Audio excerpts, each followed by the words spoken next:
Collection hero సత్తాను cinema సత్తాను నిర్దేశించే కొలమానంగా మారిపోయింది. ప్రేక్షకులను మెప్పించి బొమ్మ హిట్ అవ్వడం ఒక ఎత్తు అయితే మొదటి రోజు ఎంత కలెక్ట్ చేసింది, థియేటర్లో ఉన్నన్ని రోజులు మొత్తం కలెక్షన్స్ ఎంత అన్నది అత్యంత ముఖ్యమైన విషయంగా మారింది. అందుకే టాలీవుడ్ టు బాలీవుడ్ కలెక్షన్ల మీద దృష్టి పెట్టాయి.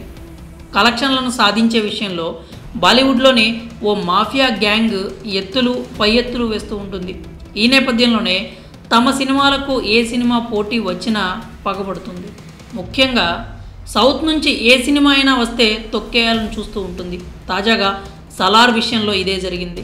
సలార్ డిసెంబర్ 22వ తేదీన ప్రేక్షకుల ముందుకు రాగా, షారుఖ్ ఖాన్ నటించిన డంకీ మూవీ డిసెంబర్ 21న ప్రేక్షకుల ముందుకు వచ్చింది.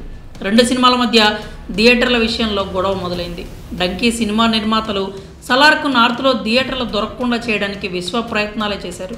అందులో చాలా వరకు సఫలం కూడా అయ్యాయి.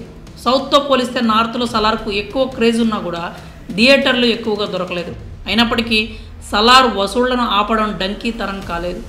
విడుదలైన మొదటి రోజు సలార్ ఏకంగా 178 కోట్ల రూపాయల వసూళ్లు సాధించింది. అయితే హిందీలో మాత్రం కాస్త వసూళ్లు తగ్గాయి. సలార్ 3 రోజుల్లో ఏకంగా 375 కోట్ల రూపాయల వసూళ్లు సాధించగా డంకీ మాత్రం 215 కోట్లకే పరిమితమైంది. వసూళ్ల విషయంలో టాలీవుడ్ వర్సెస్ బాలీవుడ్ అంటూ ఇంత పెద్ద రచ్చ నడుస్తున్న ఈ సమయంలో యానిమల్ చిత్ర దర్శకుడు సందీప్ రెడ్డి వంగా సోదరుడు ప్రణయ్ రెడ్డి వంగా చేసిన కొన్ని వ్యాఖ్యలు కొత్త చర్చకు దారితీశాయి. ఆయన తాజాగా ఐడ్రీమ్ మీడియాకి ఇచ్చిన ప్రత్యేక ఇంటర్వ్యూలో యానిమల్ కలెక్షన్స్ గురించి మాట్లాడుతూ కార్పొరేట్ బుకింగ్ గురించి ప్రస్తావించారు. యానిమల్ మూవీ ఇప్పటివరకు 870 కోట్ల రూపాయలకు పైగా వసూలు చేసిందన్నారు. బాలీవుడ్లో ఉండే కార్పొరేట్ బుకింగ్ ట్రెండ్ను తాము ఫాలో కాలేదని చెప్పారు. యానిమల్ కలెక్షన్స్ ఖచ్చితమైనవి అంటూ స్పష్టం చేశారు. ప్రణయ్ కార్పొరేట్ బుకింగ్స్ గురించి మాట్లాడడంతో ఆ బుకింగ్స్ వెనక నడుస్తున్న మాఫియాను వెలుగులోకి తెచ్చినట్లయింది. కార్పొరేట్ బుకింగ్ అనే అంశం తెరపైకి వచ్చింది. స్టార్ హీరోల సినిమా విడుదలకు సిద్ధమైనప్పుడు క్రేజ్ ఉండడం పరిపాటి. ఫ్యాన్స్తో పాటు సగటు సినీ ప్రేక్షకుల్లో చాలామంది మొదటి రోజే మూవీ చూడటానికి ఎంతో ఆసక్తి చూపుతూ ఉంటారు.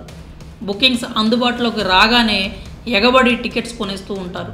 ఇదంతా ఒక ఎత్తు అయితే కొన్ని కార్పొరేట్ కంపెనీలు కూడా తమ సంస్థ నుంచి పెద్ద మొత్తంలో సినిమా టికెట్స్ కొంటూ ఉంటాయి.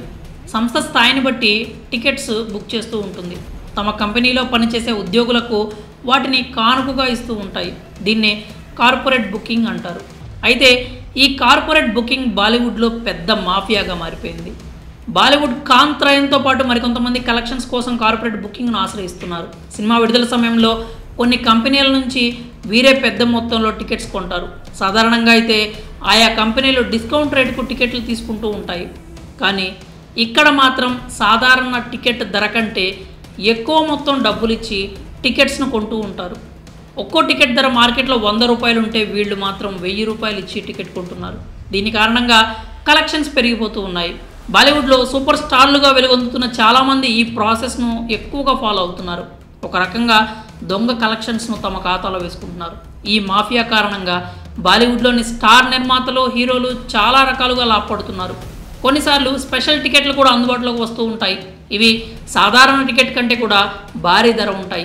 మార్కెట్లో 200 రూపాయలు ఉండే టికెట్ ధర స్పెషల్ టికెట్ల విషయంలో 20,000 ఉంటుంది. ఇలా 100 టికెట్లు అమ్మితే చాలు ఒక థియేటర్ నుంచి ఏకంగా 20 లక్షల రూపాయల వసూళ్లు వచ్చి పడతాయి.